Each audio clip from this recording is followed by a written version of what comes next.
你有打呼困扰吗？1分钟解决打呼问题。为什么睡觉会打呼呢？你的肩膀没有顶到你的枕头，所以你睡觉的时候就会这样子。我之前睡觉的时候，甚至半夜凌晨2点，因为睡得太浅，所以会一直起来尿尿，好烦。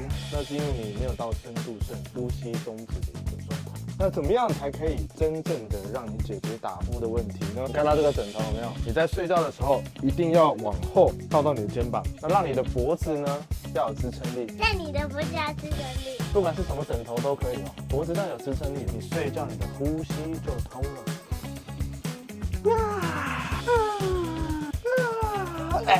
你在侧睡的时候呢，一样是肩膀顶到这里，顶到枕头，这样睡觉呢就可以让你一觉到天明喽。赶快学起来，解决你这辈子的打呼困扰吧！呀！